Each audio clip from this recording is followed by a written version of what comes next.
مجھے اللہ سے شرم آ رہی ہے۔ خلیفہ سلیمان بن عبد المالک کا بھائی خلیفہ حشام بن عبد المالک بن مروان بیت اللہ شریف کے حج کو آیا۔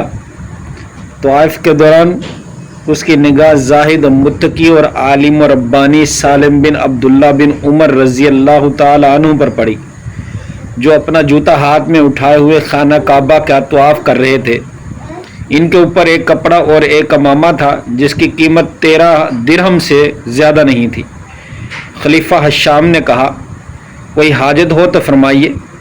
سالم بن عبداللہ رضی اللہ تعالیٰ نے کہا، مجھے اللہ سے شرم آ رہی ہے کہ میں اس کے گھر میں ہوتے ہوئے کسی اور کے سامنے دستے سوال دراز کروں۔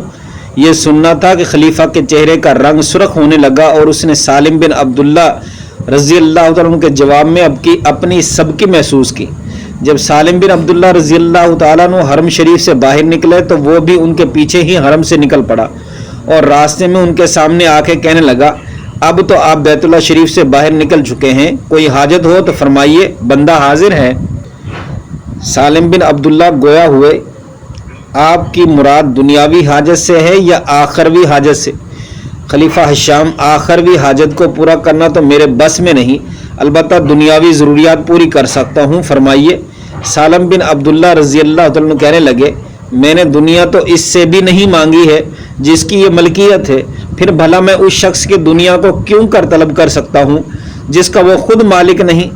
یہ کہہ کر اپنے گھر کی طرف چل دیے اور حشام بن عبد المالک اپنا سا منہ لے کر رہ گیا۔ خلیفہ عبد المالک بن مروان کے بیٹوں میں سے چوتھا بیٹا تھا جو یزید بن عبد المالک کے بعد منصب خلافت پر فائز ہوا۔